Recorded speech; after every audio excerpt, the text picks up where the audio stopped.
Good evening viewers, कैसे हैं आप लोग। स्वागत है आपका शेयर बाजार ज्ञान की एक और वीडियो में। और आज की इस वीडियो में हम बात करने वाले हैं एमएमटीसी लिमिटेड के शेयर के बारे में। 78.4 आज लोअर सर्किट 10% नीचे।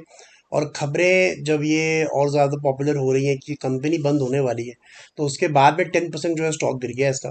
तो इस वीडियो के अंदर में हम कुछ बेसिक बातें करेंगे कि अगर आपने इसको लिया है तो अब आपको क्या करना चाहिए, सोल्यूशन क्या है इस चीज़ का, क्योंकि ये तो लोअर सर्किट पे ही चलेगा।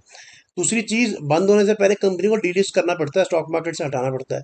तो डीलिस्ट करने पे जो एग्जिस्टिंग शेयर होल्डर है उनको क्या मिलेगा उसके बारे में अभी बात करेंगे। तो अगर आप लोग चैनल पे नए हो तो आप चैनल को प्लीज सब्सक्राइब कीजिए, ताकि रोज आने वाली जो वीडियोस हैं वो आपको लगातार मिलती रहे। तो देखिए, आज मार्केट के अंदर में ये खबरें सर्कुलेट हुई कि एमएमटीसी का जो कंपनी है वो सरकार बंद करने वाली है। और सरकार ने इसके लिए एक हाई लेवल मीटिंग बुलाई है, जिसके अंदर में एमएमटीसी के साथ में दो और कंपनीज है। एक एसटीसी है, स्टेट ट्रेडिंग कंपनी, और पीईसी है, project and equipment corporation of India. ये तीनों कंपनी जो है सरकार बंद करने वाली है। और इसके लिए ही इन्होंने एक मीटिंग बुलाई। जैसे ये खबर आई तो मार्केट के अंदर में बहुत ज़्यादा गिरावट स्टार्ट हो गई, लोअर सर्किट पे स्टॉक बंद हो गया। और यहाँ पे इंटरेस्टिंग चीज़ ये है कि ये खबर नई नहीं है। जो लोग स्टॉक मार्केट में अभी आई है उनको अभी ये पता चल रही है, लेकिन ये खबर बहुत पुरानी है। अगर आप जाके सर्च करोगे तो एमएमटीसी के ऊपर में ये आर्टिकल्स 4 साल पहले भी आए थे कि 15% डाउन हो गया on shutdown reports and all of this. तो ये कंपनी बहुत पहले से बंद होने वाली थी। ये majority of the people who are tracking this stock, उनको पता था ये चीज़। तो सवाल ये आ जाता है कि अगर पता था तो ये स्टॉक खरीद कौन रहा है। तो देखिए, ये क्लियर मामला है पंप एंड डंप का, जो हमारे यहाँ पे मार्केट्स के अंदर में बड़ी आम बात है। छोटे शेयर को कुछ पैसे वाले लोग बढ़ा बढ़ा के सर्कुलर ट्रेडिंग करा के रिटेलर्स को फंसा देते हैं।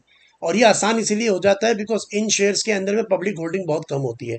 अगर आप एमएमटीसी का जाके पब्लिक होल्डिंग देखोगे तो इस टाइम पे सितंबर 2023 में सिर्फ 7-7.5% जो है पब्लिक के पास पड़ा हुआ है। 90% सरकार के पास में पड़ी है कंपनी, राइट। और अभी ये बंद इसीलिए कर रहे हैं बिकॉज इन्होंने एक ऑफर फॉर सेल लेके आ रहे थे, वो इनका नहीं सक्सेसफुल हो रहा, कोई खरीदार नहीं है इसके लिए, तो इसीलिए वो बंद कर रहे हैं।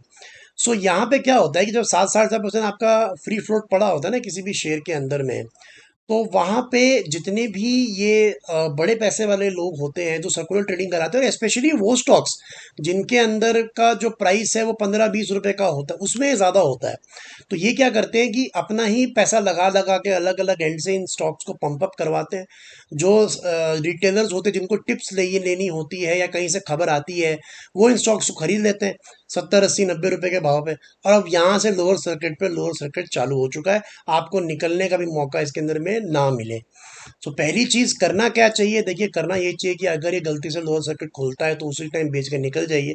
बिकॉज ये स्टॉक जो है सिंगल डिजिट में भी आ सकता है, कोई इसका आइडिया नहीं है। जहां तक डीलिस्टिंग का सवाल है, कई बार कंपनीज जो होती हैं वो कभी भी डीलिस्ट कर सकती हैं, तो आपको भी उसमें कुछ एक हिस्सा मिलता है। लेकिन एमटीसी में ऐसा नहीं है, एज पर पॉलिसी इसके अंदर में आपको कुछ नहीं मिलना है। इसके अंदर में अगर आप शेयर होल्डर हो भी तो इसके अंदर में जो इनकी लाइबिलिटीज हैं, लाइबिलिटीज पे ऑफ करने के बाद में अगर कुछ बचता है तब इक्विटी शेयर होल्डर्स को कुछ मिलता है। तो यहाँ पे अगर आप देखोगे तो कंपनी पे लाइबिलिटीज जो है वो 3600 करोड़ की है। और अगर आप इसके अंदर में इनके एसेट्स देखोगे तो 1700 करोड़, और जो फिक्स्ड एसेट है वो लगभग 34 करोड़ के हैं। तो 1800 करोड़ तक के इनके एसेट्स हैं, तो 3600 करोड़ की तो इनकी लाइबिलिटी है। तो इसमें कुछ भी नहीं मिलेगा इन शॉर्ट। बात घूम फिर के वही आ जाती है कि देखिए, जो लोग नए आए हैं इस मार्केट के अंदर में वो इन चीज़ों का ट्रैकिंग कैसे करें। हाउ इज़ इट पॉसिबल कि अगर आप मार्केट में 2 महीने पहले आए हो, आपको कैसे पता होगा कि एमएमटीसी की कंपनी बंद होने वाली, ना किसी वेबसाइट पे इसका इंडिकेशन है। जो कि सही बात है, आप किसी भी वेबसाइट पे चले जाओ, कोई वेबसाइट ये नहीं बोल रही है कि इसके ऊपर में ये रिपोर्ट्स है बंद होने वाली है कंपनी। एक नॉर्मल हर चीज़ उस पर दिखाई जा रही है। तो देखिए, आपको बेसिक्स फॉलो करना अगेन बहुत इंपॉर्टेंट है, राइट। आप अगर बेसिक्स फॉलो करोगे तो आप इन स्टॉक्स में कभी फंसोगे ही नहीं।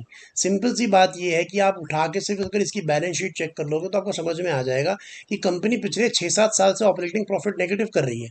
कंपनी प्रॉफिट में है ही नहीं। 16,000 करोड़ की सेल करती है, लेकिन ऑपरेटिंग प्रॉफिट क्या है, -132 करोड़, -45 करोड़। इसीलिए नेट प्रॉफिट मत देखा करो। नेट प्रॉफिट जब आप देखते हो तो उसके अंदर बहुत सारी अदर इनकम्स जुड़ी होती हैं। यहाँ पे भी यही हुआ है। अगर आप यहाँ देखोगे तो ऑपरेटिंग प्रॉफिट जो है घाटे में है, लेकिन अदर इनकम की वजह से, जैसे यहाँ पे मार्च 2023 में 2,000 करोड़ की अदर इनकम हुई है, तो उसकी वजह से नेट प्रॉफिट आपको प्लस में दिख रहा है। So it is a clear and unfortunate case of pump and dump. That is why it is important to stay away from such stocks. जहां तक बात बची अब एमएमटीसी की, अब आगे क्या होगा, तो देखिए इसके अंदर में आगे कुछ होने वाली चीज़ है नहीं। अगर खुलता है शेयर तो डेफिनेटली निकल जाना चाहिए, पहले पहले आपको मौका मिलते निकल जाना चाहिए। और अगर आपको एमएमटीसी का शेयर दिखता है तो इसकी तरफ देखना भी नहीं चाहिए, और खरीदने की बात तो बहुत दूर की हो जाती है। सो दोस्तों, ये था आज का वीडियो। एमएमटीसी 23 अक्टूबर को मीटिंग है हाई लेवल, और उसके अंदर में मोस्ट लाइकली यही फैसला आएगा कि ये तीन कंपनी सरकार बंद करने वाली है। तो आई होप आपको लॉजिक न्यूज़ सब कुछ समझ में आया। कोई सवाल है आपका तो आप कमेंट सेक्शन में डाल सकते हो। मैं मिलूंगा आपसे अपनी अगली वीडियो में, तब तक आप अपना ख्याल रखें। All the best guys.